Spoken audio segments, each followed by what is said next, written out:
હાલો હાલો. Base કાઢી નાખજો શું.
વચ્ચે સ્પેસ આવે ને એમાં ટોન આપી દે. બે આરે વાગશે ને તો અલગ અલગ વાગે છે.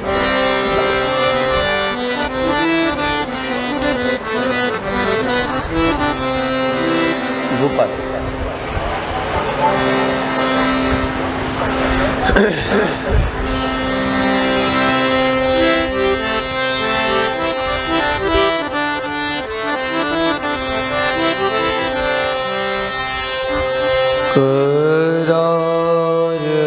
करारविन्दे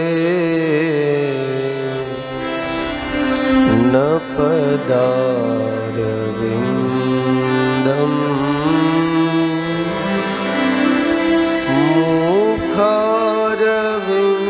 मुखारविन्दे विनवेशय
દાને સહજ ગોલોક સંચરે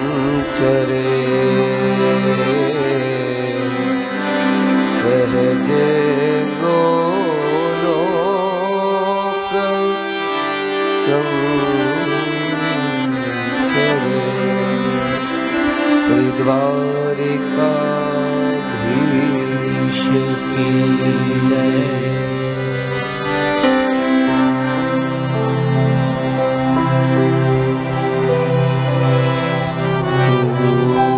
ગુરુદેવ તમારી જય જય હો.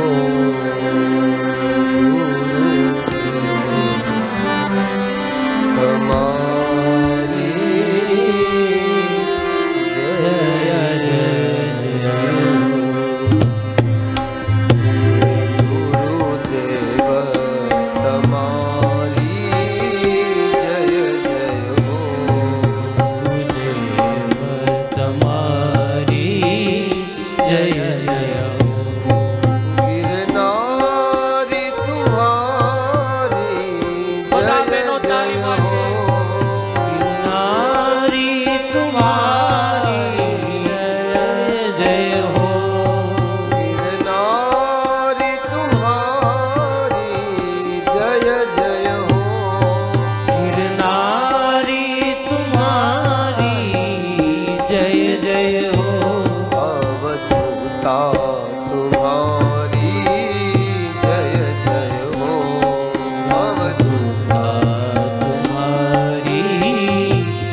श्री राधा भक्तिर हरिर ज्ञानम ताभ्याम या च समन्विता ताम श्री भागवतीम गाथाम वंदे युगल रूपिणी। भक्ति स्वरूपा भगवती राधा, ज्ञान स्वरूप भगवान श्री हरि आदि कृष्ण, एमनी असीम कृपा द्वारा आज रोज आ वृंदावन भूमि समान दिव्य पटांगण निर्मल नगर सोसायटी ની વાડીમાં ભક્તો તેમજ समस्त सोसायटी द्वारा आयोजित आ श्रीमद भागवत सप्ताह ज्ञान यज्ञ एनो दिव्य प्रारंभ करता पहला भगवाननु ज वांगमय स्वरूप तेवा भागवतजीना चरणों वंदन, स्थापन करेला देवताओं तेमना चरणों में प्रणाम, पधारेल ब्राह्मणों सुर साधको तेमज भक्तजनोना हृदयनी अंदर विराजमान परम चेतना ने व्यासपीठ तरफथी वारंवार वंदन साथ सौने जय श्री कृष्ण हरि ओम।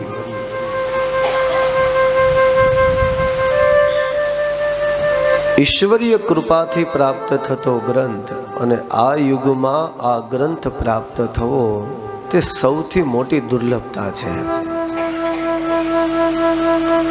अनायासे युग प्रमाणे ग्रंथ प्राप्त थई जाए पण एनी मजा त्यारे ज लई शकाय के ज्यारे तमे ग्रंथनी साथे जोड़ाई जावे। ए ग्रंथ तमारो नथी पण तमे ग्रंथ ना छो तेवा भाव साथे सप्त दिवसीय આપણું આ જ્ઞાન સત્ર છે, જેમાં ભક્તિ અને જ્ઞાન બે દ્રવ્યને પ્રાપ્ત કરવા માટે થઈ અને આપણે અહીંયા ઉપસ્થિત છીએ। ધન્ય છે આ ભૂમિને, અનેક વખત અહીંયા વિશાળ કથાઓ થઈ છે અને આજે ફરી વખત ભગવાનને ઈચ્છા થઈ અને એની ઈચ્છા દ્વારા તે અહીંયા સુધીની યાત્રા કરીને આવ્યા છે અને એમાં જે લોકોએ લાભ લીધો છે તે અવશ્ય એની કૃપા પાત્ર છે અને એના સાનિધ્યમાં બેસવું એટલે એની કૃપા વગર ન બેસી શકાય। આવો પરમ ધનની પ્રાપ્તિ માટે થઈ અને થોડો યત્ન કરીએ। આ યત્ન કરવા માટે થઈ અને શરીર ચલાવવાનું નથી, શરીરને શાંત કરવાનું છે।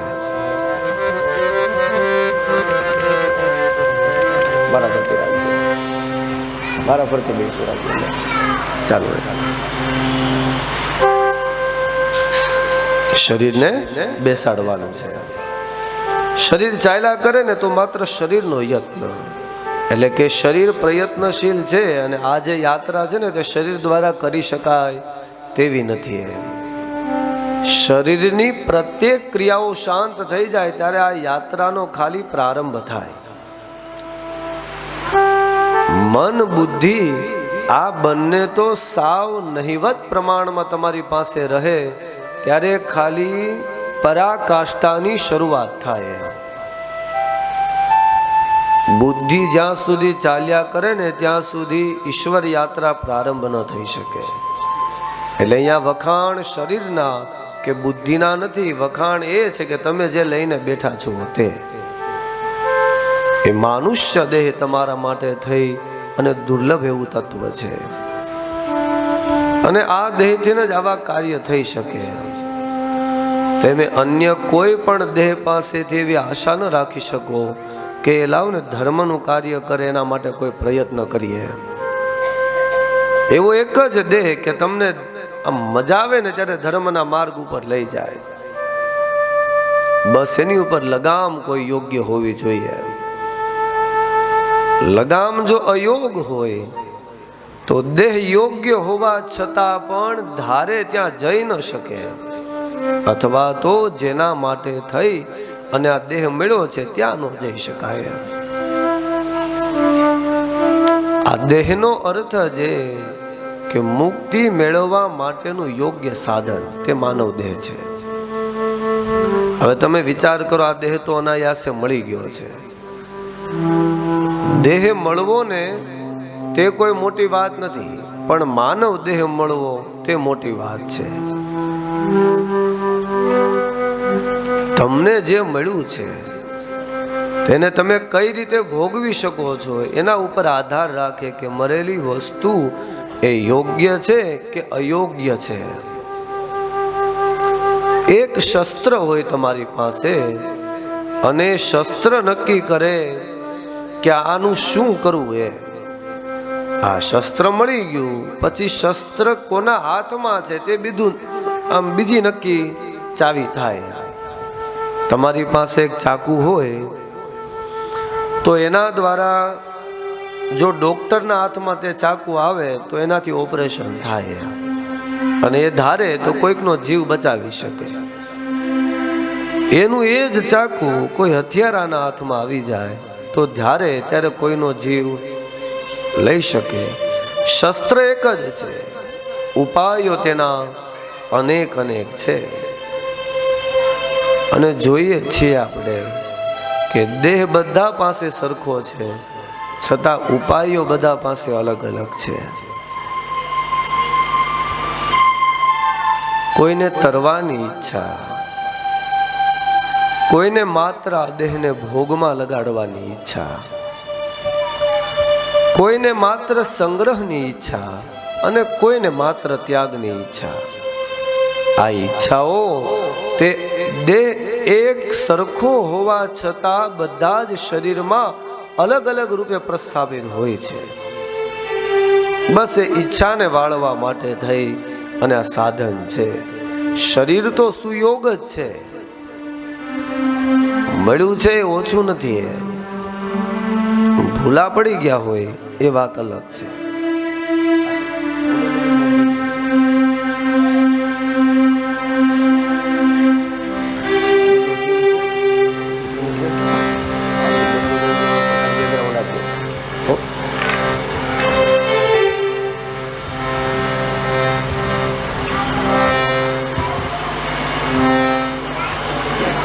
માણસ ભૂલો પડી જાય તો વાત અલગ છે,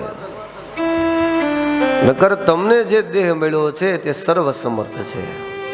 તમને કોઈ અટકાવી શકે તેવું આ જગતમાં છે નહીં. આ દેહ મળી ગયો એનો અર્થ છે કે તેમને ભગવાને ખુલ્લી પાંખો આપેલી છે ઉડવા માટે થઈ. જ્યાં ત્યાં જો માણસ બંધાઈ જાય તો એ સમજો કે જાતે બંધાણેલો છે, એને કોઈ બાંધી શકે એવી સર્વસત્તા કોઈ છે નહીં. યુગના પ્રભાવમાં એવું હોય, વ્યક્તિ ભગવાનને મૂકી અને વ્યક્તિ વ્યક્તિમાં બંધાય અને એને ધર્મનું નામ આપી દે તો સમજો કે તે ધર્મ નથી. હા, ભગવાન બુદ્ધ આવ્યા અને જીવ માત્ર ને એવી વાત કરે છે કે જો ભાઈ તારે તને માનવાનો છે કે તું કોણ છો એમ. અને લોકો શું કરે તો કે ભગવાન બુદ્ધને જ ભગવાન માની અને તેની પૂજા કરે, પોતાનું અસ્તિત્વ ભૂલી જાય. પોતે શું છીએ એની શોધ કરવા માટેનું સાધન એટલે કે શ્રીમદ ભાગવત. આ એક ગ્રંથ એવો નિર્માણ કર્યો છે વ્યાસે કે એને ઓટકાર આવી ગયો એમ બાપ ઘણું થઈ ગયું. અસંતોષની પરિભાષાને વ્યાસની કોઈ બદલી હોય તો એ ભાગવતજી છે. હા, સ્કંદ પુરાણ તેના પુરાવો આપે છે. એકમ ભાગવતમ શાસ્ત્રમ કલોકીરેણ ભાષિતમ. કળિયુગની અંદર તારવા માટે કોઈ સમર્થ શાસ્ત્ર હોય તો એ ભાગવત છે. તમે જ્યારે ધારો ત્યારે તરી શકો, હા, બસ આધાર આનો હોવો જોઈએ, જે તેનો નહીં. શ્લોકમ ભાગવતમ ચાપી શ્લોકાર્ધમ પાદમેવ વા લિખિતમ તિષ્ઠતે યસ્ય તસ્ય ગૃહે વસામ્યહમ. સ્કંદ પુરાણ, પદ્મ પુરાણનો આ શ્લોક છે.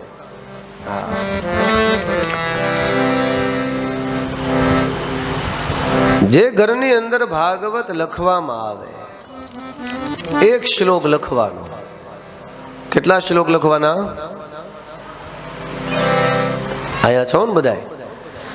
તો વાંધો નહીં. જો આપણી આ કથા છે ને એ સત્સંગના રૂપમાં હશે. 7 દિવસ તમને એવું નહીં લાગે કે એક વક્તા છે અને આપણે બધા શ્રોતા છીએ. તમારે એમ જ યાદ રાખવાનું કે ઉપર બેઠા ઈ ને અમે બધા હરખા જ છીએ, તો જ કથાની મજા આવશે. નકર તો ભેદ પડશે, ને ભેદ વાળું હોય ને ત્યાં જ્ઞાન પીરસી ન શકાય, વાર્તાઓ કરી શકાય. અને આપણે અહીંયા એ માટે બેઠા નથી. તમને સરનામું યોગ્ય આપવામાં આવશે, બસ તમને ખાલી તરસ લાગેલી હોવી જોઈએ. જો લાગેલી હશે એટલે સાર્થક થઈ જાય, વાર નહીં લાગે. તમને તમારી ખબર પડે ને એવું આ સાધન છે. અનેકની ખબર પડે એટલા માટે થઈને નહીં.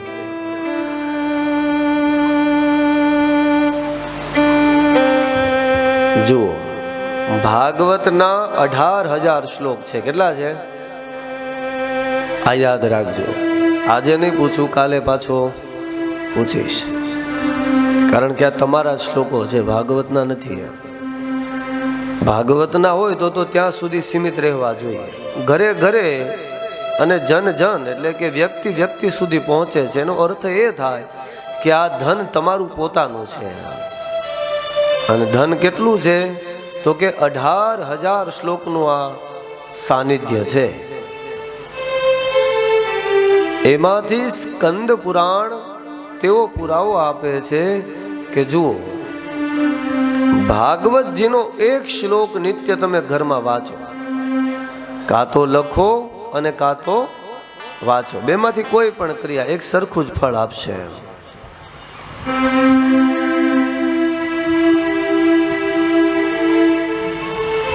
એનું ફળ કેટલું એ જુઓ. એક શ્લોકમાં 4 પદ આવે.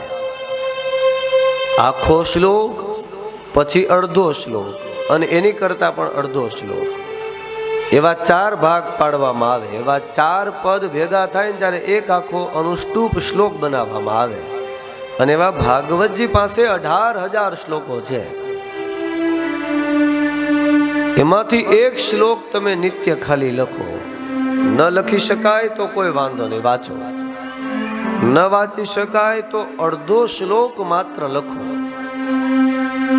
થશે કે નહીં થાય?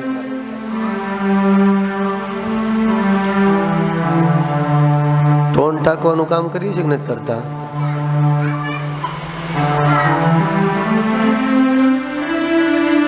એ થોડુંક ખાલી ઓછું કરવાને, બંધ નહીં કરી દેવાનું, એ ચાલુ રાખવાનું. ઘર કામમાંથી થોડો સમય કાઢવાનો. જે કરીએ છીએ એમાંથી લગભગ 10 સેકન્ડ લાગે. અડધો શ્લોક કાં તો લખી શકાય અને કાં તો વાંચી શકાય. અડધો શ્લોક પણ જો તમારાથી સંભવ ન થાય તો શ્લોકાર્ધમ પાદમેવ વા, અડધાનો પણ અડધો શ્લોક, લગભગ 32 અક્ષર થાય એટલે એક અનુષ્ટુપ શ્લોક આખો નિર્માણ થાય. એટલે 32 ન થઈ શકે તો 16, અને 16 અક્ષર પણ તમારાથી જો સંભવ ન થાય તો કેટલા? 8 અક્ષરનું એક પદ ખાલી ભાગવતજીનું વાંચવામાં અથવા લખવામાં આવે તો એનું ફળ તમે જુઓ. કપિલા દાન જમ ફલમ, એક કપિલા ગાયનું દાન આપો અને ભાગવતજીના અડધા શ્લોકનું પઠન કરો, પુણ્ય બંનેનું સમાન થઈ જાય. એવો દિવ્ય ગ્રંથ આજે આપણા પટાંગણમાં આવેલો છે અને ધન્ય છીએ આપણે. જ્યારે જ્યારે પ્રાપ્ત થાય ત્યારે તમે એવું સમજો ને કે એની ઈચ્છા હતી એટલે આવ્યું. એની ઈચ્છા ન હોય તો એ આવે નહીં. કોઈ જીવ ઉપર એ કૃપા કરે અને એ જીવ કોણ હોય તે એ જ નક્કી કરે. એ નક્કી કરવા વાળો કોઈ દેહધારી ન હોઈ શકે.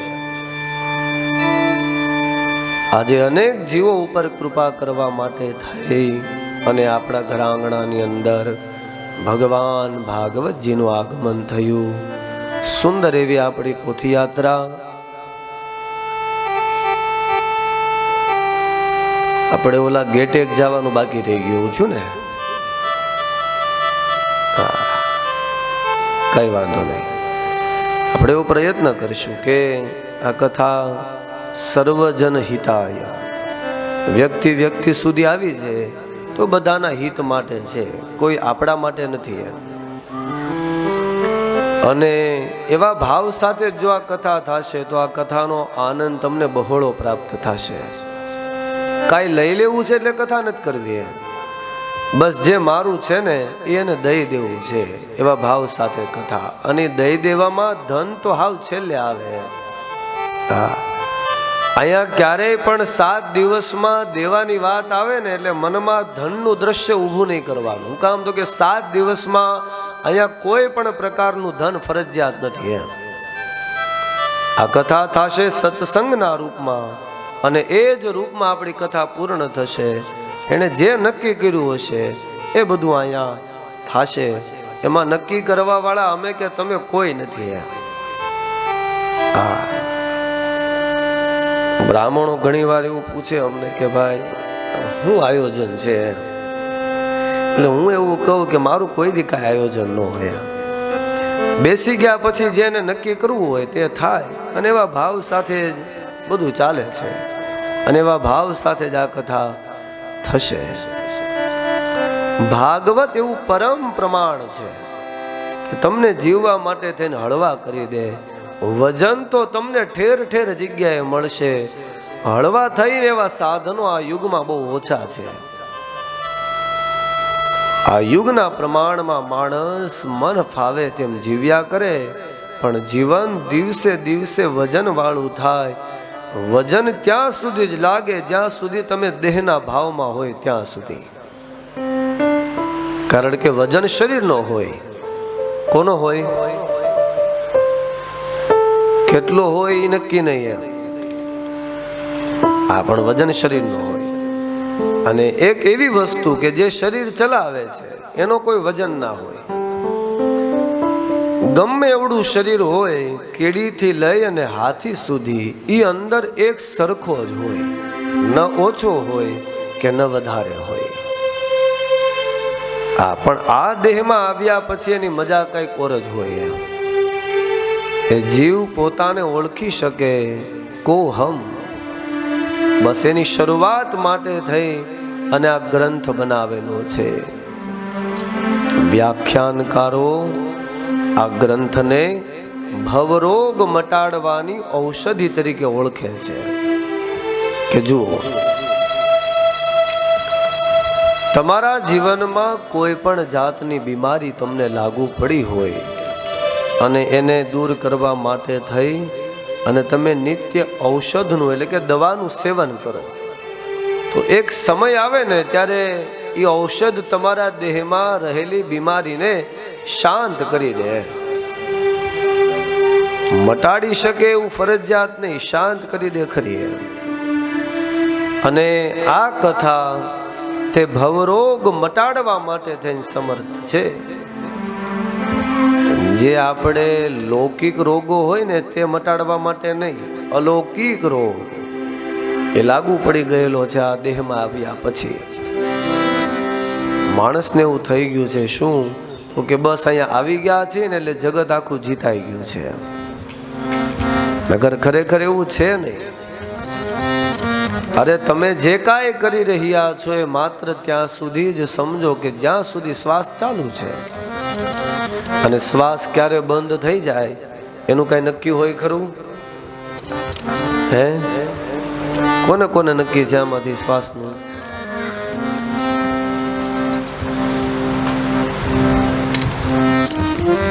જો કેટલા લીધા એ તો ગણ્યા જ નથી, અને કેટલા બાકી છે એને જાણવાની જિજ્ઞાસા નથી. એ જાણવાની જિજ્ઞાસા થાય એટલે તરત ઈચ્છા થાય કે લાઈને ખબર નથી પડતી કેટલા બાકી છે, પણ જેટલા છે ને એમાં ભજન કરી લો. એમ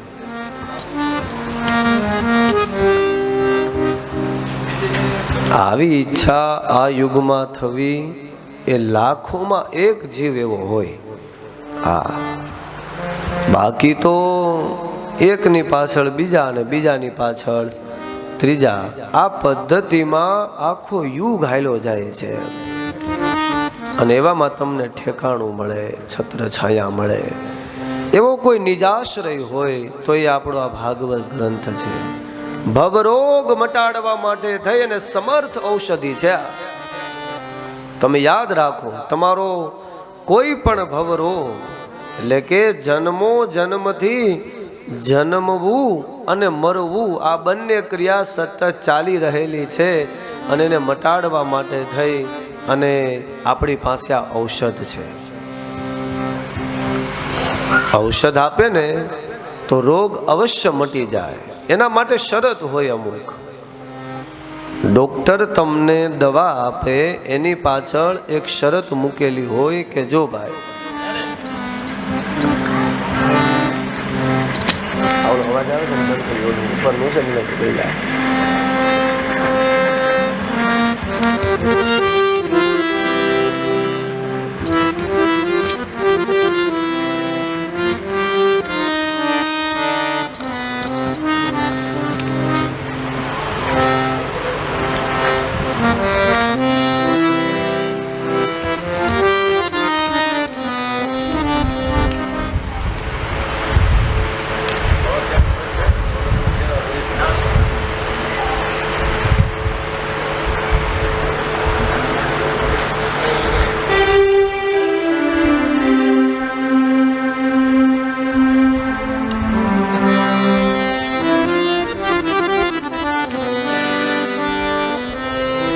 ભગવાન હારું કરે.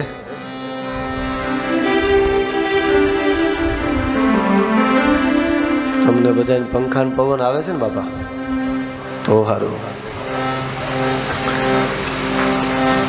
ભાઈ નતો કે દાદાને બહુ સારું છે, દાદા બેઠા ચારનું જાણે. સરસ.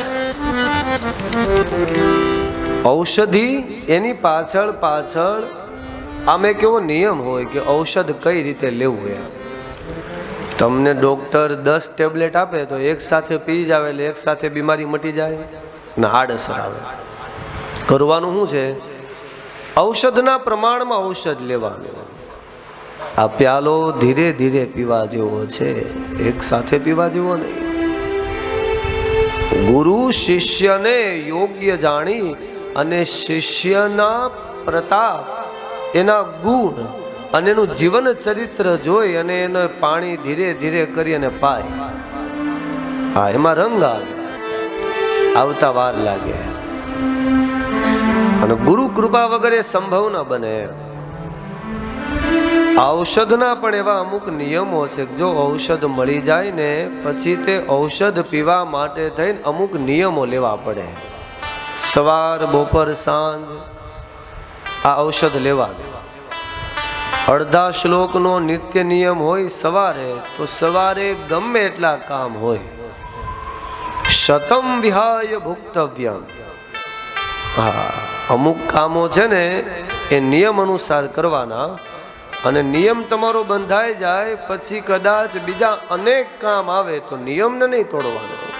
એમાં પહેલો નિયમ જમવાનો.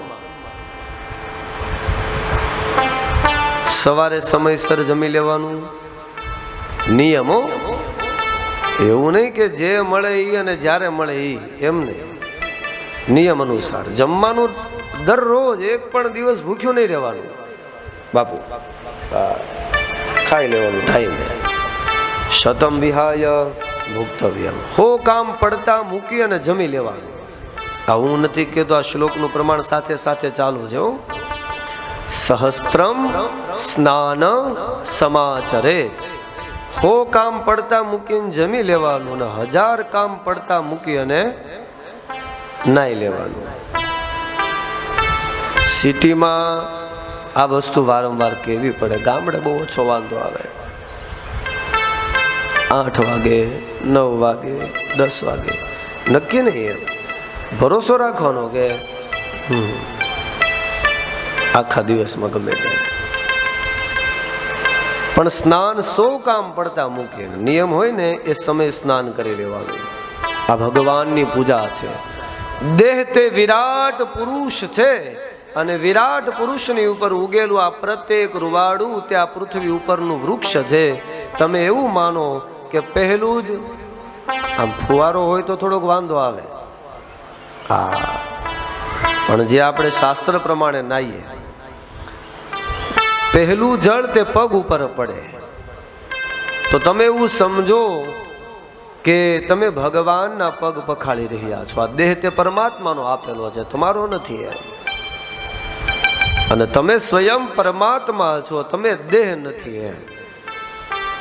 તો પરમાત્માના રૂપની, સાકાર રૂપની પૂજા તમારે નિત્ય કરવાની. ક્યારે? સમયસર.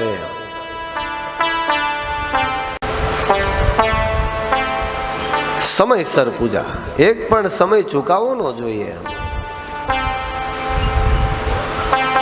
જેટલા વાગે જમતા હોય એટલા વાગે જમી લેવાનું. જેટલા વાગે તમે સ્નાન કરતા હોય એટલા વાગે સ્નાન કરી લેવાનું. પછી કામ ભલે તમારી પાસે 1000 હોય એને પડતા મૂકી દેવાના. આવું થાય ખરું? જો આ 7 દિવસની કથામાં કોઈને અઘરો નિયમ એક રૂપિયા ભારનો આપવામાં નહીં આવે કે ભાઈ તમે 10 માળા કરો, એવું અહીંથી એક પણ વખત નહીં આવે. નથી કરતા એ વધારે સારું છે. એ ધીરે ધીરે ચાલુ કરશે ને એની મજા આવશે, એની પદ્ધતિ હોય. મેં કીધું ને કે આ તો ધીરે ધીરે પીવા જેવો પ્યાલો છે. મેં કારે 10 ટીકડી ખાઈ જઈએ ને તો આડઅસર આવ્યા વગર રહે નહીં. તમારે શું કરવાનું છે કે સૌથી પહેલા સેવા તમારા પોતાની કરવાની છે. શરીર સક્ષમ બનાવો. 100 કામ પડતા મૂકી સવારે જમી લેવાનું, બપોરે સમયસર જમી લેવાનું અને સાંજે સમયસર જમી લેવાનું. સહસ્ત્રમ સ્નાન સમાચરેત લક્ષ્ય વિહાય દાતવ્ય. ત્રીજો નિયમ, 1,00,000 કામ પડતા મૂકી અને નિત્ય દાન કરવાનું. કોને કરવાનું, કેટલું કરવાનું, શું કરવાનું એ તમારે નક્કી કરવાનું. આ એ કોઈ બંધારણમાં નથી. કારણ કે પ્રત્યેકની શક્તિ અલગ અલગ હોય, સ્વભાવ અલગ હોય, જોડાણ અલગ અલગ હોય, એટલે વિચાર અલગ અલગ જ હોવાનો. તો એ શક્તિ પ્રમાણે અને મનની સ્થિતિ પ્રમાણે ખરેખર દાન ક્યાં આપવું એ જો સમય હશે તો સૃષ્ટમ સ્કંદ, આ 6થા સ્કંદની અંદર વાત આવશે ત્યારે એનો વિસ્તાર આવશે. પણ અત્યારે વાત એ છે કે લક્ષ્ય વિહાય દાતવ્યમ. 1,00,000 કામ પડતા મૂકી અને દાન આપવું. આના વગર જીવન નહીં ચાલે.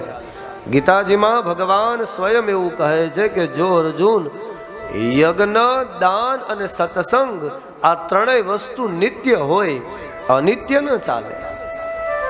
મજા આવે ત્યારે કરીએ, મજા આવે ત્યારે ન કરીએ એવું નહીં. નિત્ય યજ્ઞ કરવાના. અને કેટલા યજ્ઞ? તો કે 5 યજ્ઞ નિત્ય. કઈ રીતે કરવા અને કેટલી વારમાં કરવા એ આગળ જેમ જેમ જશું તેમ તેમ જોયું જાય છે. યજ્ઞ આમાંથી કોઈ નિત્ય કરે એવું ખરું? કોઈ એક પણ જીવ નહીં. સારું કહેવાય. આ કથા પૂરી થશે ને એટલે લગભગ ઘરે ઘરે યજ્ઞો થશે. એકાદો સંભવ હશે તો એકાદો થશે, 5 સંભવ હશે તો 5 થશે, પણ થશે ખરો. હા, એ ભરોસો છે મને. લક્ષ્ય વિહાય દાતવ્યમ. યજ્ઞ, દાન અને સત્સંગ તે નિત્ય હોવો જોઈએ, અનિત્ય ન ચાલે. તો સમજો દેહમાં રહી અને માણસ ભૂલો પડી ગયો છે. આ નકર તો એ સ્થિર થઈ જાય.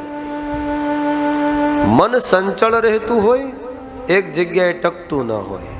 બીજું બુદ્ધિ તર્ક અને વિતર્ક કરતી હોય, સારું અને નબળું આ બે વિચાર જ્યાં સુધી આવ્યા કરે ત્યાં સુધી એ બુદ્ધિનું કામ છે. આ એ બુદ્ધિ અપાવે. અને બુદ્ધિ શાંત થઈ જાય પછી આ યાત્રા શરૂ થાય. કારણ કે ભગવાન બુદ્ધિથી પર તત્વ છે. બુદ્ધિથી માપી શકાય તેવું એનું કામ નથી. એને માપવા માટે થઈ અને નિત્ય પોતાની સેવા કરવાની. પહેલું ભોજન, બીજું સ્નાન અને ત્રીજું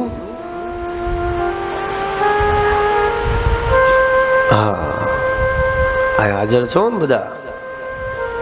જો આ દૂધ દોણામાં જશે ને તો જ આગળ ચાલુ રહેશે. આપણે પાછું ત્યાં આવશે. કારણ કે નીકળેલું હેઠું જવું ના જોઈએ. સાવધાન થઈને કથા સાંભળવાની છે, સાંભળવાની નથી.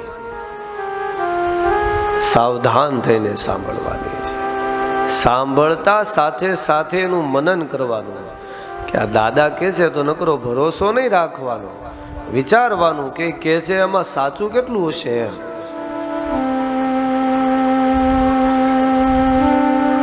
અમે યજ્ઞ આદિ ક્રિયા કરવા કોઈના ઘરે જઈએ ને એટલે થોડી વાર માટે 5-10 જણા હોય ઉપર ઊભા હોય. આમ ચાલુ થઈ જાય ને પછી બધા ત્યાંથી વિયા જાય. એને એવડો ભરોસો કે દાદા જે બોલશે ને એ બધું સાચું જ બોલશે. વિશ્વાસ ઉપર હાલ્યું જાય છે. ના એમ નહીં.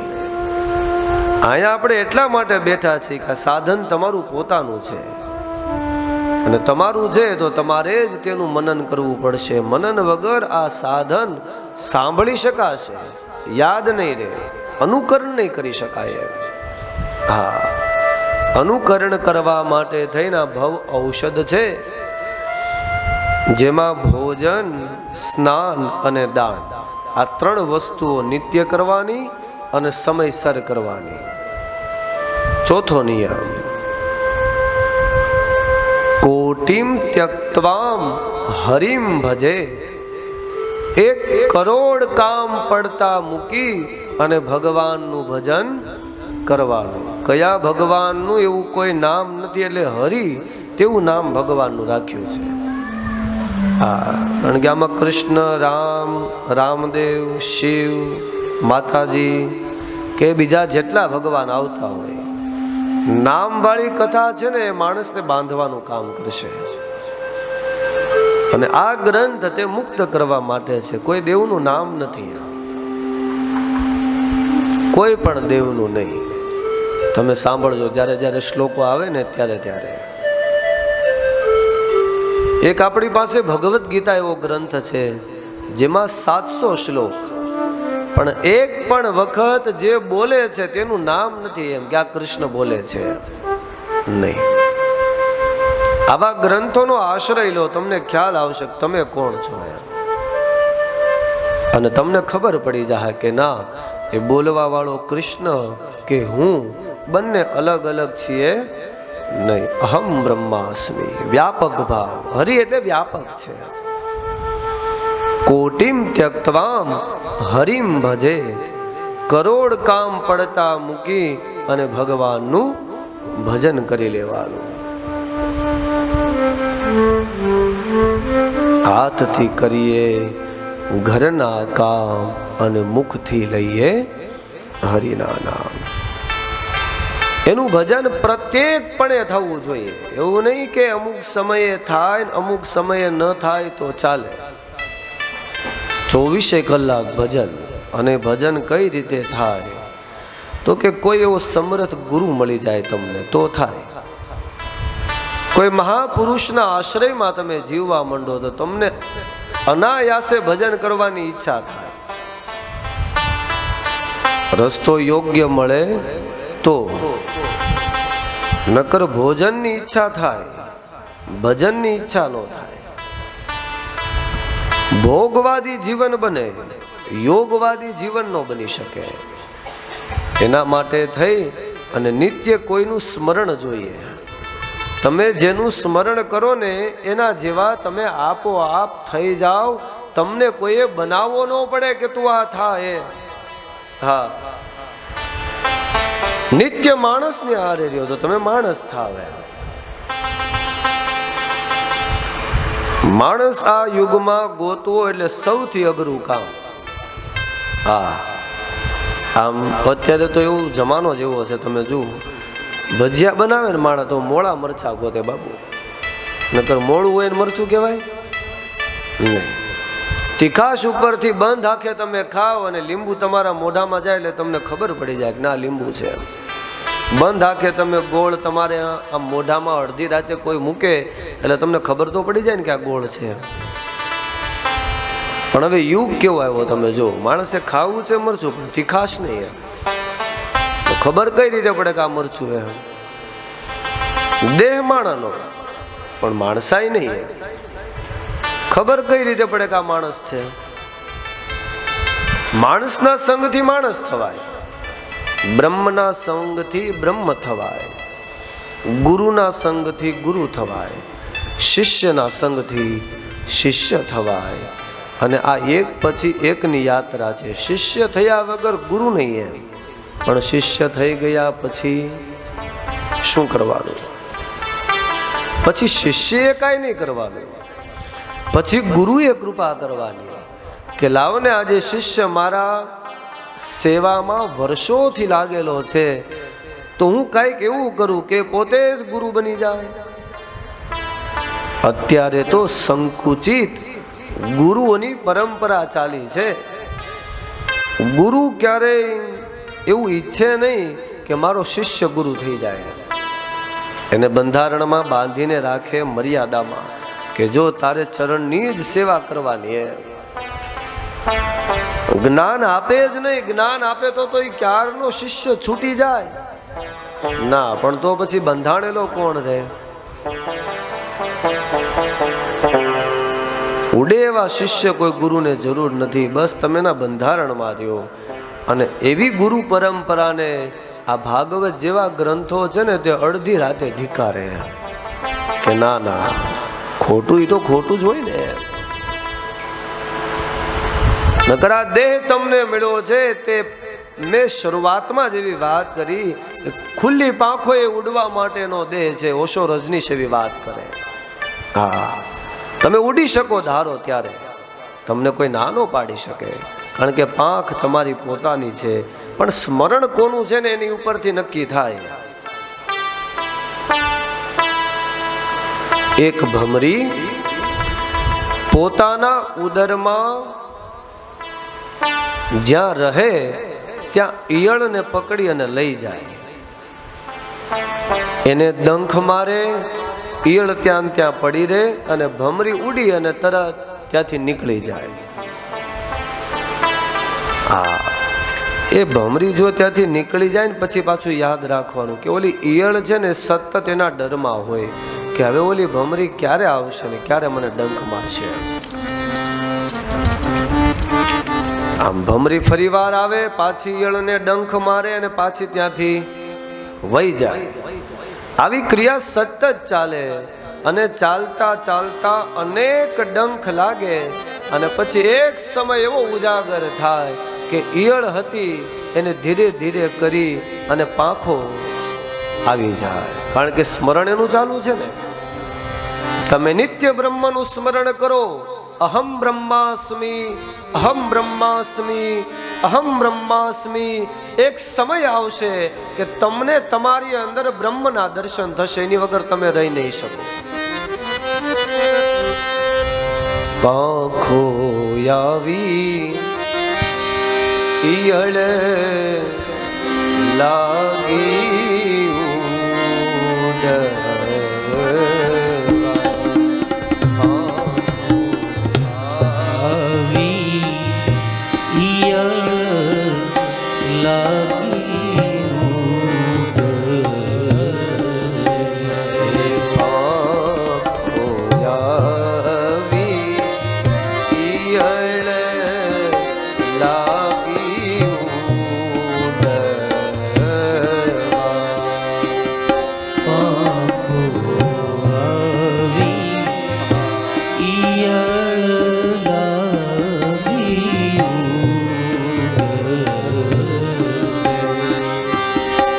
થયો એને અમરી કે રોસમ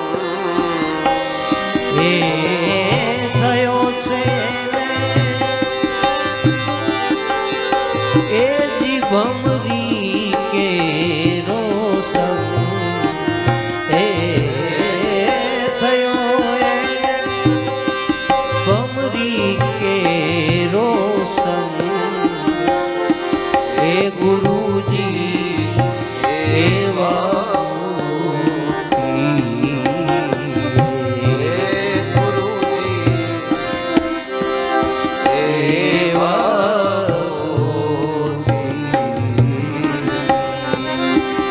નિત્ય સંગની વાત છે. તમારો સંગ નક્કી કરે કે તમારું ભવિષ્ય કેવું હશે. આપણે ત્યાં એવી વાત આવે કે જો છોકરો અથવા છોકરી, દીકરો દીકરી ઘરમાં યુવાન થાય એટલે મા બાપ પહેલી શિખામણ એ આપે કે બેટા ધ્યાન રાખજે, જેની હારે રહે ને એ માણસ કેવો છે એ જોજે, સંગ હારો કરજે. જો એક મિત્રના સંગમાં રહેવાથી જીવન ઉજ્જવળ થઈ જતું હોય તો સદગુરુના ચરણમાં આશ્રય લઈને શિષ્ય પીડો રહે એની ગતિ કેવડી વિશાળ હોય, તમે કલ્પના ન કરી શકો એમ. અરે ગુરુ એ આ જગતનો મોટામાં મોટો દાતા છે. હા, ગુરુજીની એ મારા બાવાજીની જોડીમાં જાગે. હા, એ નક્કી કરે ત્યારે એ તમને બધું આપી શકે. પણ તમે એવું નક્કી કરો શું તો કે મારે સંગ કોનો કરવાનો છે, આપવા માટે સમર્થ છે. તમે બસ એક વખત ત્યાં વયા જાઓ, ખાલી કરવાનું કાંઈ નથી.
કેવો છે સંગ હોય ને તેવો રંગ લાગે.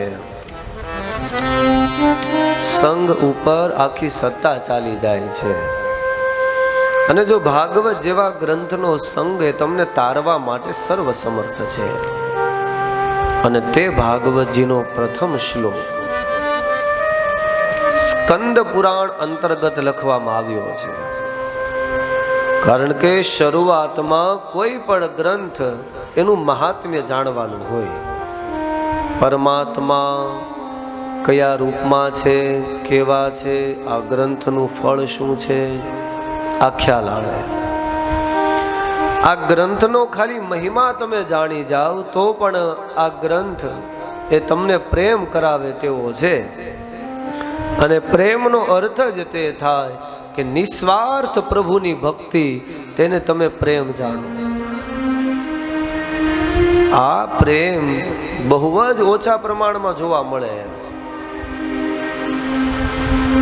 આવો પ્રેમ જે પરમાત્મા સાથે થાય તે પ્રેમ આ યુગમાં ક્યાંય બતાય નહીં. હા, પણ તમારી અંદર તે પ્રેમ છે જે જગત માટે છે, એને વાળી અને થોડો પરમાત્મા તરફ લઈ જવાનો છે. અને એના માટે 3 વસ્તુઓની જરૂર પડે.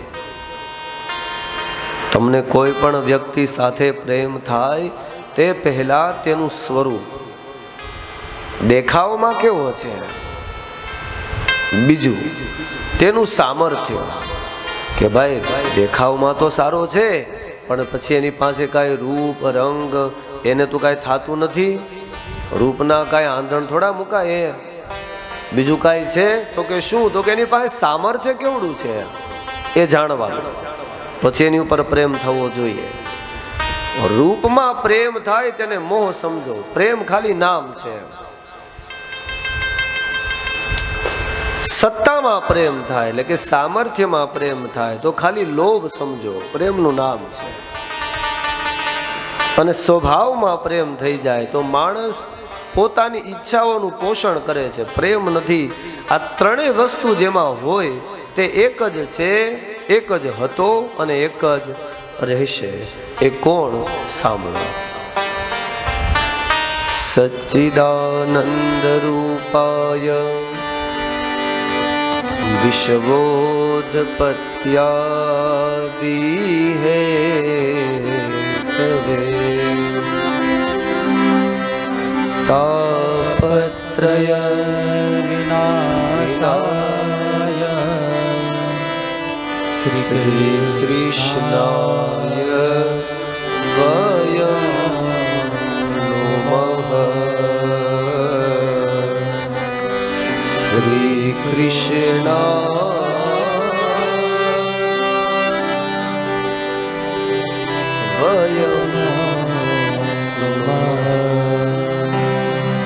એક તત્વ એવું કે જેનામાં બધું જ સામર્થ્ય છે. આ શ્લોક ભાગવતજીનું મહાત્મ્ય બોલે છે. ભગવાન કેવા છે, શું કરે છે, એનો સ્વભાવ કેવો છે એ સાંભળજો. કદાચ ક્યારેક સામા આવે ને તો ખ્યાલ આવે. તાપત્રય વિનાશાય તાપત્રય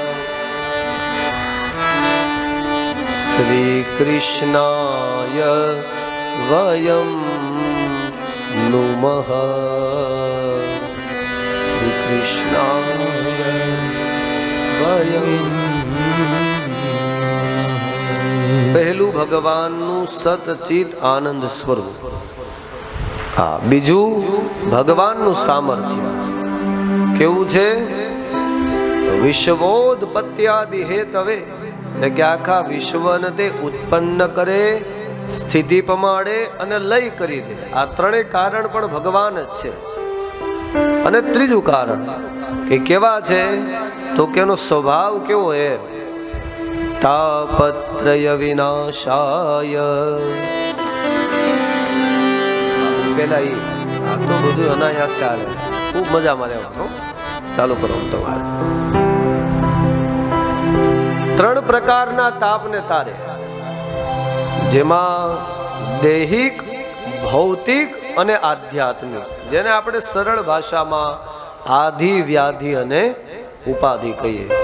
આ શ્લોક ઉપર વિસ્તાર જેટલી ઘડીએ કરવો હોય એટલી ઘડીએ થાય એવો સુંદર શ્લોક છે.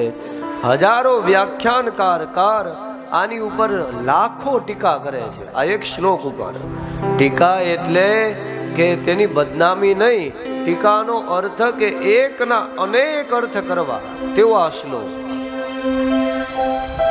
રાત્રિના સમયમાં આ શ્લોકને આપણે માણીશું. આપણું પહેલું સત્ર અહીંયા વિરામ કરીએ. અવસ્થા થઈ ગઈ, સમય આપણો પૂર્ણ થઈ ગયો છે. આરતીને એવું કરશું એટલે ઘણો સમય થઈ જશે. સાંજના સત્રમાં બની શકે તો સમયસર. મારી કથાનો બને ત્યાં સુધી એવો આગ્રહ હોય કે 10 મિનિટથી વધારે મોડો હું નહીં પડું એમ. કદાચ તમે નહીં હોય તો આ લોકો હશે એટલે હું આવી જઈશ, અને આ નહીં હોય તો આ કથાથી ઉસ્તાદ એવો નિયમ છે કે આ લોકો નહીં હોય તો હું અહીંયા આવીને બેસી જઈશ. કારણ કે ગઈ કથામાં બહુ મજા કરી આપણે, કા બાપુ? સમયની એક મર્યાદા, કારણ કે આ રાહ જોવે ને એ નો ચાલે. બની શકે તો ફરજિયાત નહીં, તમારો એવો પ્રયત્ન હોવો જોઈએ કે વ્યાસાસન ઉપર અહીંયા વિરાજમાન થાવ એ પહેલાં તમારી કોઈ પણની હાજરી હોય એવો પ્રયત્ન કરીશું. આવો 2 મિનિટ માટે ભગવાનના નામનું સ્મરણ કરી આજના સત્રને વિરામ, રાત્રિના સત્રમાં ફરી વખત ભેગા થઈશું. શામ તુજે મિલને કા सत्संग ही बहाना है, श्याम तुझे मिलने का सत्संग ही बहाना है. दुनिया वाले क्या जाने ये रिश्ता पुराना है. दुनिया वाले क्या जाने मेरा रिश्ता पुराना. शाम तुझे मिलने का सत्संग ही बहाना है. श्याम तुझे मिलने का सत्संग ही बहाना है. गोकुल में ढूंढा तुझे, मथुरा में पाया है. गोकुल में ढूंढा है, मथुरा में पाया है. वृंदावन की गलियों में मेरे शाम का ठिकाना है. वृंदावन की गलियों में मेरे शाम का ठिकाना है. આપણું રાધા મહિલા મંડળ છે ને, તે દિવસે લગભગ આપણે ચૈત્રી પૂનમના દિવસે હું આવ્યો, ત્યારે તમે તાવી જોર જોરથી પાડતા હતા. અમારે યાર શું કઈ વાંધો હોય તમને? બાપ આ મહિલા તારી બહુ સારી છે, પણ એ આપણી આને કાંઈક વાંધો છે. शाम तुझ मिलने का सत्संग ही बहाना है. श्याम तुझे मिलने का सत्संग ही बहाना है. दुनिया वाले क्या जाने ये रिश्ता पुराना है. दुनिया वाले क्या जाने तेरा रिश्ता पुराना है. शाम तुझे मिलने का सत्संग ही बहाना है. श्याम तुझे मिलने का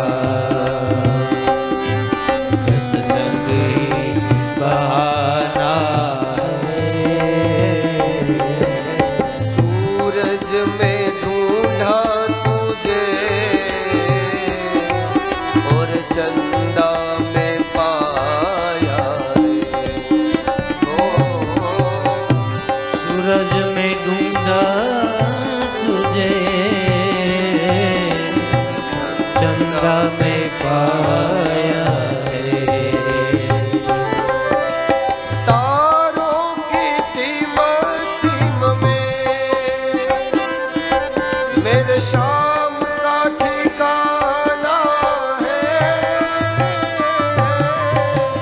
तारों की टीम में मेरा शाम का ठिकाना है। शाम तुझे मिलने का सत्संग ही बहाना है। शाम तुझे मिलने का सत्संग ही बहाना है।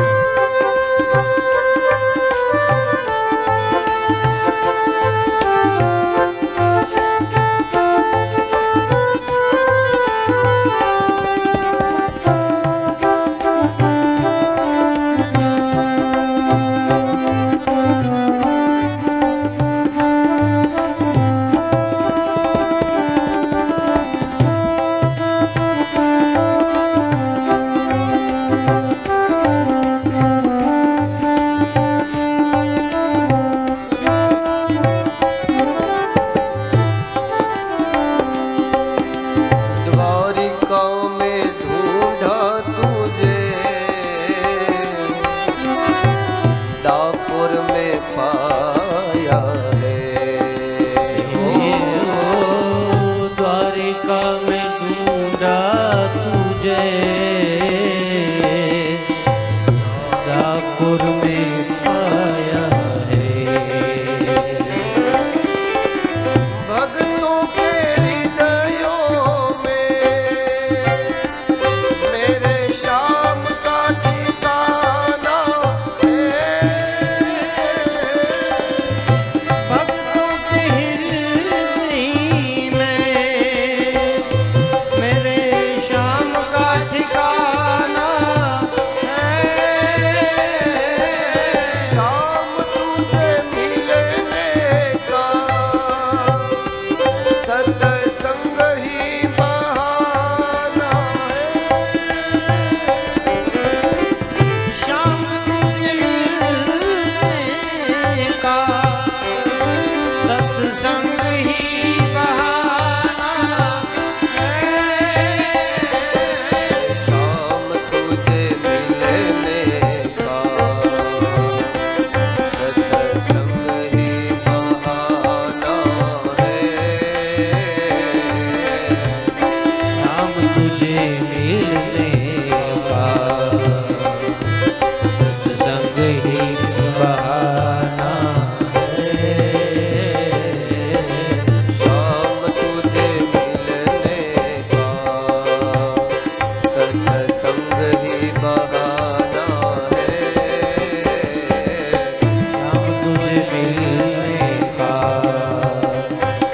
सत्संग ही बहाना है। राजा राम राम राम सीता राम राम राम राजा राम राम राम सीता राम राम राम राजा राम राम राम सीता राम राम राम राजा राम राम राम सीता राम राम।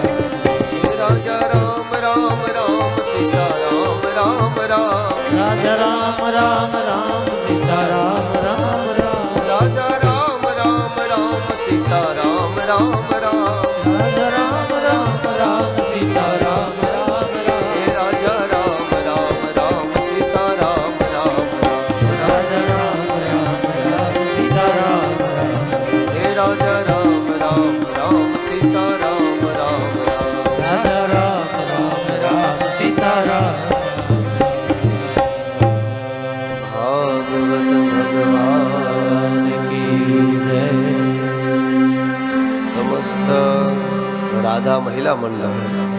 આજની પહેલી આરતી ઉતારવા માટે થઈ અને બધા ઊભા થઈ જાય અને સોસાયટીના દરેક સભ્યો પણ પહેલી આરતી છે એટલે સમૂહ આરતી અને આપણી છેલ્લી આરતી તે પણ સમૂહ આરતી. બધા લોકો આરતીમાં જોડાઈ જાઓ, આવી જાજો બધા. પ્રભુ નટવર સંસાર સારમ